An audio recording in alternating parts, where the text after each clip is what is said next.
And the Oscar goes to Exponentielle. La Vie en Rose.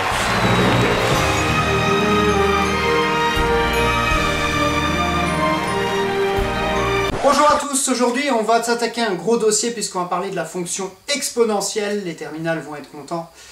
Comme vous venez de constater, elle vient de remporter l'Oscar de la fonction la plus cool.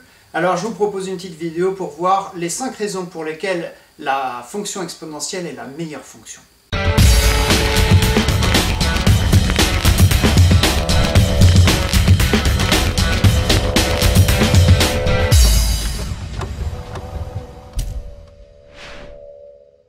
Alors avant toute chose, petit rappel sur ce qu'est une fonction. J'en ai déjà parlé dans une vidéo précédente, donc je vais aller très rapidement. Voilà le lien vers la vidéo d'explication sur les fonctions.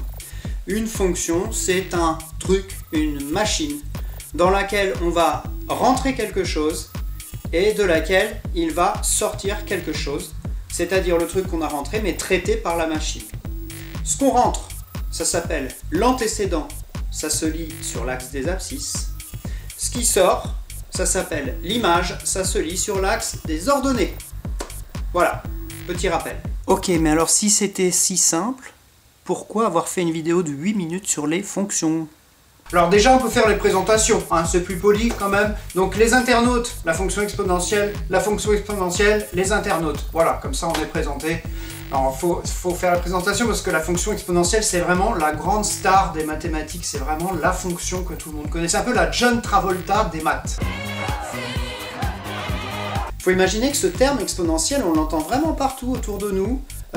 Vous allez entendre des politiciens par exemple qui vont vous parler de l'augmentation exponentielle de tel ou tel phénomène, ou alors des climatologues qui vont vous dire que le trou de la couche d'ozone augmente de façon exponentielle.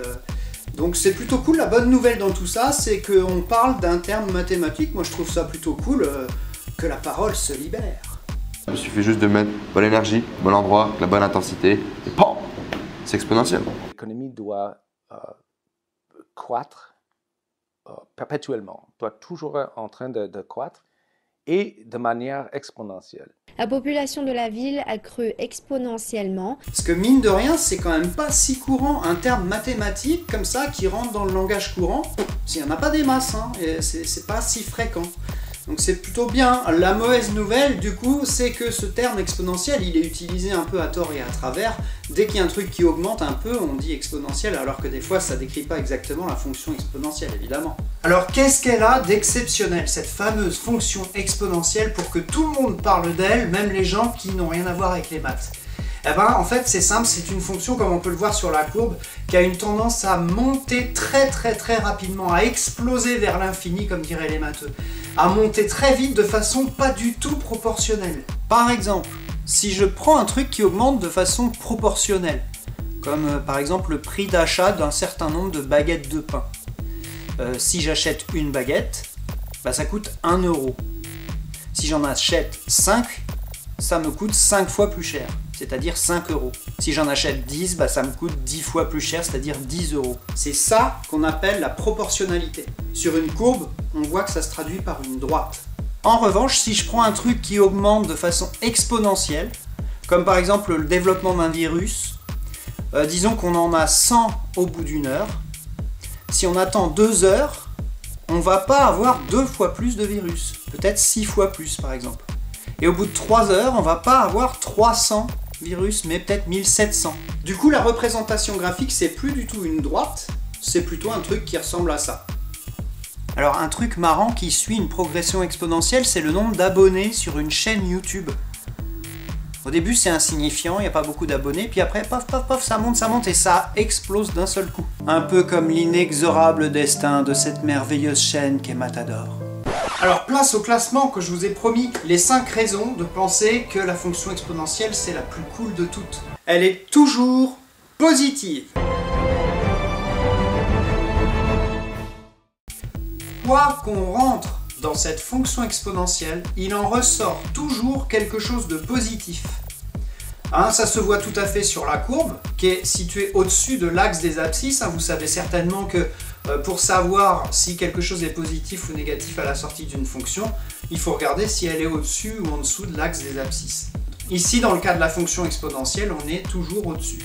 Et ça a un avantage énorme d'être toujours positif. Exemple, il faut que j'étudie le signe de exponentielle de 728x carré moins racine de 974x moins 14235 pi. Pas de problème, la fonction est toujours positive.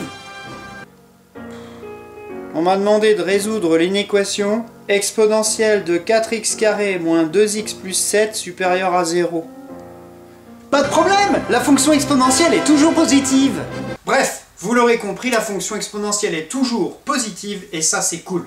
La positive attitude. Elle est définie sur R.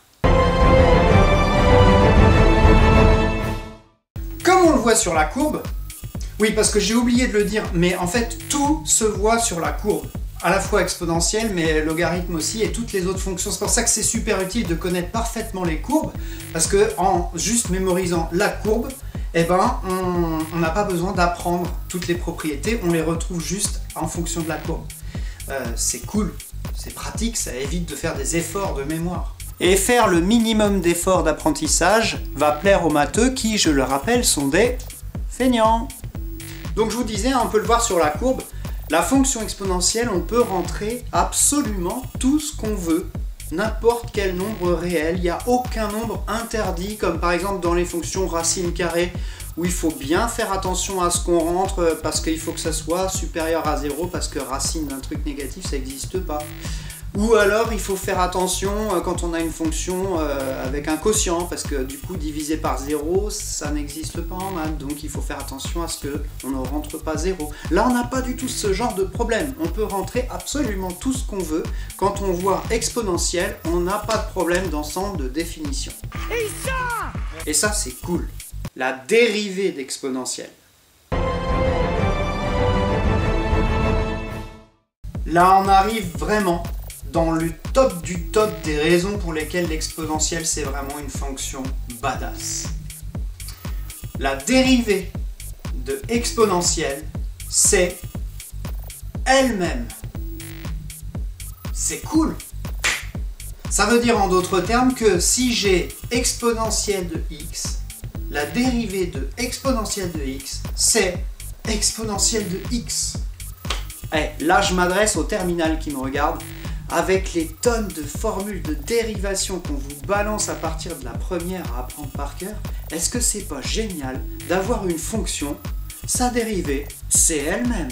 Non mais sans déconner, vous avez une fonction, par exemple f de x est égal à e de x plus x cube moins 4, bah la dérivée, bah c'est e de x, et puis après vous dérivez x cube quoi.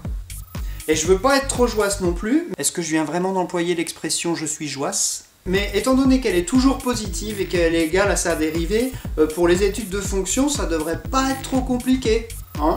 Si vous voyez ce que je veux dire. Laissez-moi réfléchir.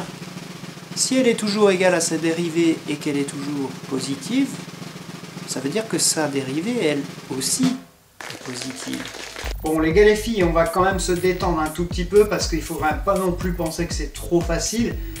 N'oublions pas que si on a un truc qui est genre à dériver f de x égale e de x carré plus 2x plus 1, il faut quand même bien penser que c'est une fonction composée et que comme d'hab, il faut appliquer la formule des dérivations des fonctions composées, c'est-à-dire f' c'est exponentielle de u fois u'. Ce qui va donner dans notre cas f' de x est égal à e de x carré plus 2x plus 1 fois 2x plus 2. Ok, pensez à faire une vidéo Matador sur les dérivées de fonctions composées. Ces propriétés sont les mêmes que les puissances. Les propriétés sur les opérations sur les exponentielles, hein, les additions, les multiplications, tout ça, c'est exactement les mêmes propriétés que celles qu'on a vues sur les puissances. Donc si tu n'as pas été complètement absent pendant ton cours de 3e, bah, tu connais déjà les propriétés d'exponentielle. Elle permet de résoudre des équations insolubles jusqu'à ce qu'on la connaisse. Bon là, faut rester modeste hein, parce qu'à elle toute seule, la fonction exponentielle, elle peut pas grand chose. C'est en l'associant et en la combinant avec sa copine, sa fonction réciproque, la fonction logarithme, qu'on va pouvoir résoudre des trucs qu'on pouvait pas résoudre jusqu'à là. 3 puissance x égale 4. Alors là, effectivement, on ne peut pas résoudre autrement qu'avec exponentielle et logarithme. Donc l'astuce en fait pour résoudre ce genre d'équation, c'est d'appliquer exponentielle de chaque côté et logarithme. Donc de 3 puissance x égale 4, vous allez passer à e de ln de 3 puissance x égale e de ln de 4. La ligne suivante, vous appliquez les propriétés du logarithme, donc ça va vous donner e de x ln de 3 égale e de ln de 4. La ligne suivante, du coup vous simplifiez, vous enlevez les e, vous voyez bien ce que je veux dire, hein, on applique la fonction réciproque. On obtient x ln de 3 égale ln de 4, et donc x égale ln de 4 divisé par ln de 3. Voilà. Ok, pensez aussi à faire une vidéo sur le logarithme. Merci beaucoup d'avoir suivi cette vidéo, j'espère que ça vous a plu. Sachez que j'ai pris une grande décision, là. Je vous la livre en exclusivité. Pour cette vidéo-là, j'ai décidé de ne pas vous demander de partager cette vidéo. J'ai décidé également de ne pas vous demander de vous abonner à ma page YouTube. Et je ne vous parlerai pas non plus du soutien possible sur le site tipeee.com.